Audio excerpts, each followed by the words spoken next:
Today, we are diving into a legal case that honestly feels more like a philosophical riddle. It's the story of a PhD scholar, a couple of tweets, and a prison sentence that really forces us to ask some huge questions. What even is law? What makes something a crime? And how much can the meaning of a single word matter when justice is on the line? So let's try and untangle this puzzle together.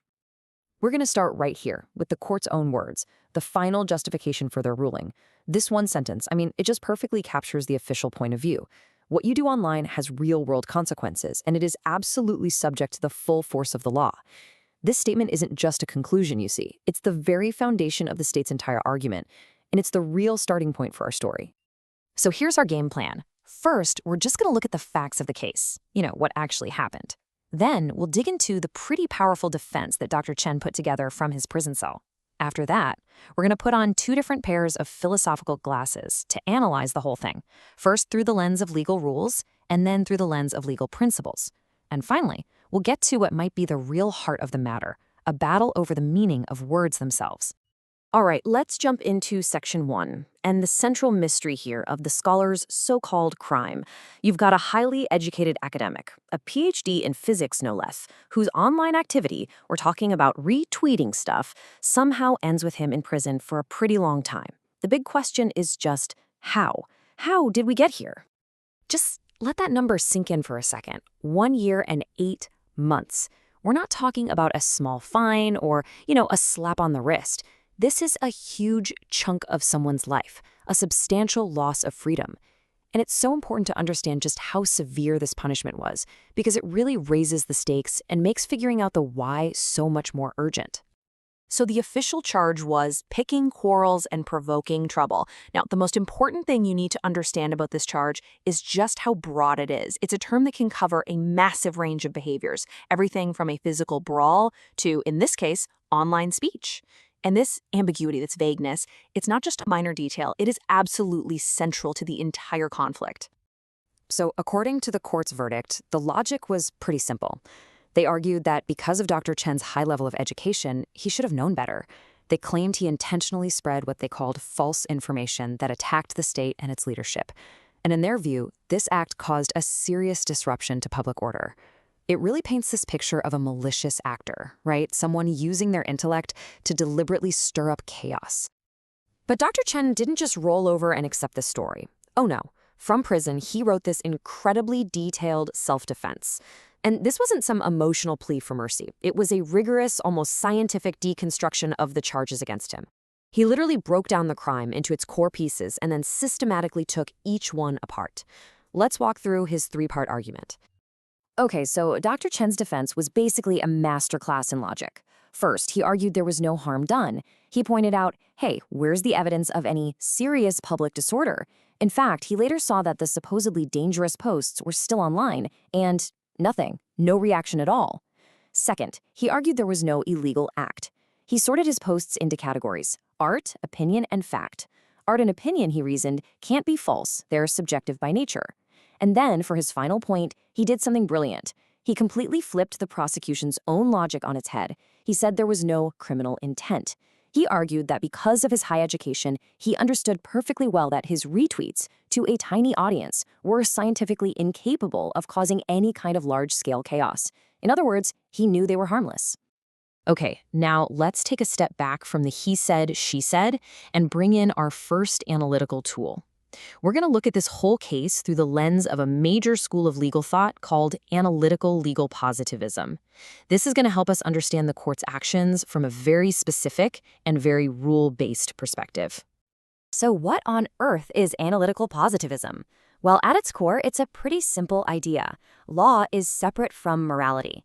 A law is considered valid if it was made through the proper channels, if it came from the right source, like a government. Whether that law is good or bad is a totally separate question for positivists. The key thing here is the focus on clear rules, structure, and procedure. But here's the thing. When you apply this very strict law is law framework to Dr. Chen's case, something really surprising happens. First, positivists demand that laws have clear language, but the charge, picking quarrels, it's incredibly vague, so it fails that test. Second, a legal system needs shared rules for what actually counts as law, but here it really looks like political will just took the place of legal reasoning, which compromises the whole system. And finally, the authority of law is supposed to help people act rationally, but in this case, the law seems designed to create fear, not rational compliance. So even from this strict rule-based perspective, the whole verdict starts to show some serious cracks in its legal foundation. The conclusion from a positivist point of view is pretty shocking. Yeah, sure, the proper procedures were followed. A court issued a verdict, case closed. So it has what's called formal validity. But because the language is so fuzzy and the internal logic of the system seems to be broken, it's not really law in an analytical sense. It's what you might call pseudo-law, basically a political command that's just wearing a legal costume. Okay, now it's time to switch glasses. We're moving away from the world of pure rules to a philosophy that sees law completely differently. This is the perspective of the famous legal philosopher Ronald Dworkin, who argued that law is so much more than just a set of black and white rules. Dworkin's big idea, which he called law as integrity, argues that law is like this big tapestry, woven together from both rules and these deep moral principles like justice and fairness. For him, a judge's job isn't just to apply rules blindly. It's to interpret them in a way that tells the best moral story for their society. And most importantly, he said individual rights, like freedom of expression, act as trumps. They can, and they should, beat out general government policy goals like maintaining public order. So from Dworkin's point of view, the conclusion here is simple and it is devastating. This verdict is a judicial tragedy. And why? Because the court let a really vague policy goal, public order, completely trample a fundamental individual right, the right to free expression. It failed to protect the trump card. So for Dworkin, this isn't just a flawed ruling. It is a profound failure of the very purpose of law. So let's just put these two views right next to each other. Positivism focuses on the procedure. It sees the verdict as formally correct but analytically broken, a pseudo-law. Dworkin, on the other hand, focuses on the principle. He sees the verdict as a moral failure, a judicial tragedy. And this shows us something really important. How you define law in the first place determines whether you see a broken rule or a broken promise. These two philosophies look at the exact same case and see two completely different kinds of failure. So we've looked at rules and we've looked at principles. But to really, truly get to the bottom of this case, we have to go one level deeper, because the real conflict here might not be about law at all, but about something even more basic, the meaning of words. This is a battle over language itself. Now, to understand this, we're going to use an idea from the philosopher Ludwig Wittgenstein, and it's called the language game. The concept is actually pretty simple. Words don't have fixed dictionary meanings. No, their meaning comes from how they're used in a specific context by a specific group of people. You can think of it like a board game. The rules for how a bishop moves in chess are totally different from the rules for a king in checkers, even though the board looks kind of the same. And this is it. This is where that idea of the language game just crystallizes the entire conflict. The court and Dr. Chen are using the exact same words, but they are playing two completely different games. The court is playing the political control game. In this game, the word disorder just means any challenge to authority, any questioning of the official story. But Dr. Chen, he's playing the academic inquiry game.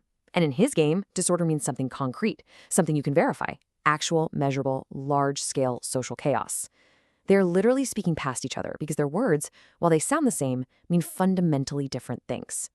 And this brings us to our final and most critical question. Because this case, it isn't just about one scholar or one verdict. It's about a fundamental tension that exists in any legal system. When the words of the law, words like disorder, false, or trouble, become vague and open to interpretation, who gets to be the final referee? Who holds the power to decide what the words really mean? That's the question this case leaves us with. And it's a question that lies at the very heart of justice itself.